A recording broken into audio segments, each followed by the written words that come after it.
हरे भरे पर्वत श्रृंखला के मध्य में ऊंचे पेड़ों और गिरते झरनों के बीच एक शांत मठ स्थित है।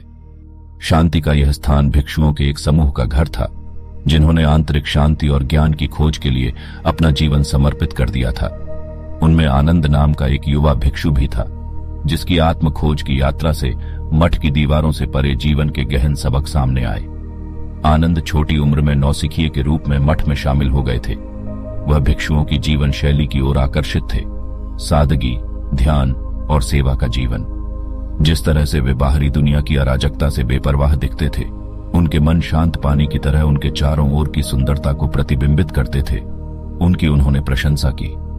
मठ का नेतृत्व भंते धर्मपाल नामक एक आदरणीय बुजुर्ग ने किया था, जिनकी बुद्धि आसपास के पेड़ों की प्राचीन जड़ों जितनी गहरी थी। भंते धर्मपाल ने मानव मन और ब्रह्मांड के बारे में अपनी समझ विकसित करने में कई दशक बिताए थे। वह अक्सर कहानियों के माध्यम से अपनी अंतर्दृष्टि प्रदान करते थे, जिनमें किसी भी बहुमूल्य रत्न से भी अधिक मूल्यवान सबक होते थे। एक शाम जैसे ही डूबते सूरज ने मठ पर गर्म चमक बिखेरी, भिक्षु अपने दैनिक पाठ के लिए भंते धर्मपाल के आसपास एकत्र हुए। आनंद उत्सुकता से बैठा था, अपने शिक्षक के होठों से निकले ज्ञान को आत्मसात करने के लिए तैयार था। भंते धर्मपाल ने शुरू किया। भिक्षुओं, जीवन खुशी और दुख, सफलता और विफलता दोनों से भरी एक यात्रा है। लेकिन याद रखें, ये अनुभव गुजरते बादलों की तरह है। उनके परे आपके वास्तविक स्वरूप का अपरिवर्तनीय आकाश है। मुझे इसे स्पष्ट करने के लिए एक कहानी साझा करनी चाहिए। एक दूर के गांव में काव्या नाम की एक युवा महिला रहती थी। उसके पास एक सुंदर चांदी का कंगन था, जो पीढ़ियों से चली आ रही पारिवारिक विरासत थी। एक दिन नदी के किनारे चलते समय कंगन उसकी कलाई से फिसल गया और पानी में गायब हो गया। काव्या तबाह हो गई थी। उसने नदी के तल में तलाश करते हुए कई दिन बिताए। उसका दिल नुकसान से भारी था। एक शाम गांव से गुजर रहे एक बूढ़े भिक्षु ने काव्या की परेशानी देखी। वह उसके पास गया और उसके दुख के बारे में पूछा।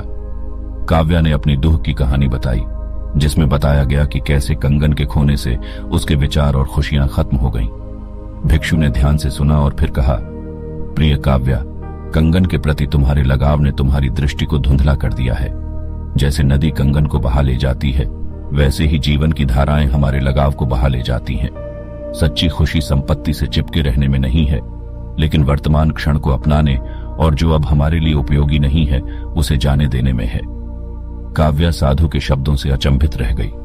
उसे उनमें सच्चाई का एहसास हुआ और मुक्ति की भावना महसूस हुई।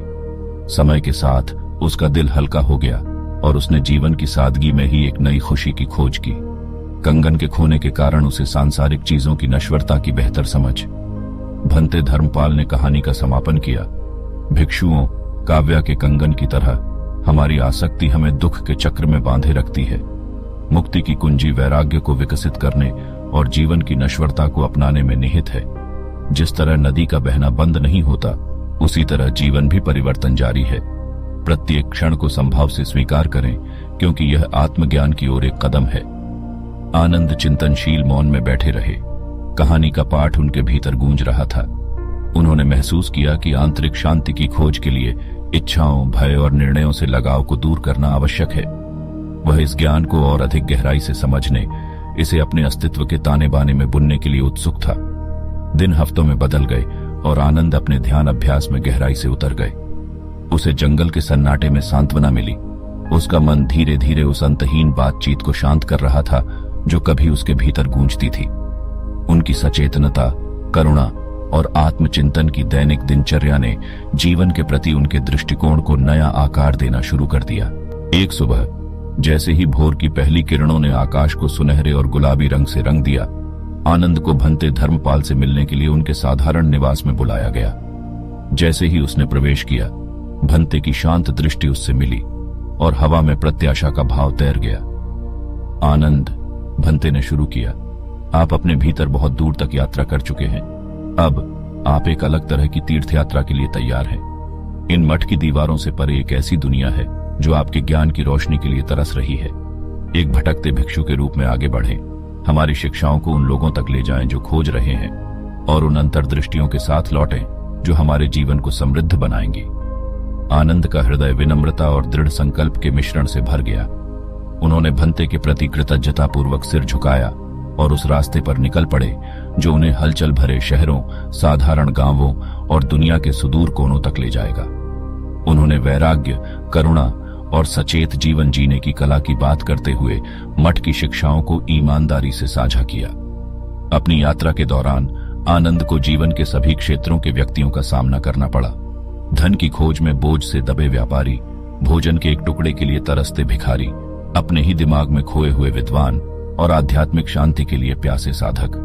उन्होंने कहानियां साझा की, मार्गदर्शन दिया और खुले दिल से सुना। एक सुदूर गांव में आनंद बच्चों के एक समूह के साथ आग के पास बैठे और ऐसी कहानियां साझा कर रहे थे जिनमें कालातीत सच्चाइयां थीं। उन्होंने दया, विनम्रता और सभी प्राणियों के परस्पर जुड़ाव के महत्व के बारे में बात की। बच्चों ने चौड़ी आंखों से सुना। उनके हृदय युगों युगों से चले आ रहे ज्ञान को आत्मसात कर रहे थे।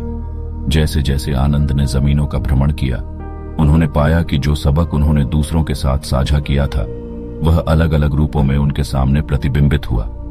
प्रत्येक बातचीत ने मानवीय अनुभव के बारे में उनकी समझ को गहरा किया, मठ की शिक्षाओं को नए और गहन तरीकों से मजबूत किया। वर्षों बाद आनंद उस मठ में लौट आए जिसने उनकी यात्रा को पोषित किया था। अपने विलक्षण शिष्य का स्वागत करते समय भंते धर्मपाल की आंखें गर्मजोशी से चमक उठीं। आनंद ने अपने अनुभवों को साझा करते हुए अपने द्वारा देखे गए परिवर्तन की कहानियों को याद किया। व्यापारी से लेकर जिसने आंतरिक शांति पाई, उन बच्चों तक जिन्होंने करुणा और सहानुभूति के मूल्यों को अपनाया। एक हलचल भरे शहर में आनंद की मुलाकात अर्जुन नाम के एक धनी व्यापारी से हुई जो चिंता और बेचैनी से त्रस्त था। आनंद ने खोए हुए कंगन की कहानी साझा की और अर्जुन को लगा जैसे उसके दिमाग से पर्दा हट गया हो। भिक्षु के शब्द उसके मन में गहराई से गूंज गए और उसे अपनी आसक्तियों की निरर्थकता का एहसास हुआ। आनंद प्रकाश की किरण बन गए थे। उन्होंने मठ की शिक्षाओं को दूर दूर तक फैलाया। अपने भीतर समाहित ज्ञान से लोगों के जीवन और दिलों को छू लिया। जैसे जैसे वर्ष बीतते गए, आनंद ने जीवन के पाठों का एक शाश्वत छात्र बनकर अपनी यात्रा जारी रखी। उन्होंने समझा कि सच्ची आत्मज्ञान कोई मंजिल नहीं बल्कि एक मार्ग है, आत्मखोज, विकास और गहरी समझ के लिए अंतहीन खोज का मार्ग। और इस तरह आनंद की कहानी अनगिनत अन्य लोगों की कहानियों के साथ जुड़ गई, जो ज्ञान की परिवर्तनकारी शक्ति और आंतरिक शांति की ओर यात्रा का एक प्रमाण है। जिन जीवनों को उन्होंने छुआ और जो सबक उन्होंने दिए, उनके माध्यम से आनंद के नक्शे कदम पर कालातीत सत्य प्रतिध्वनित हुआ कि ज्ञान, करुणा और सचेत जीवन की खोज एक ऐसी यात्रा है जो समय और स्थान की सीमाओं से परे प्रतिध्वनित होती है।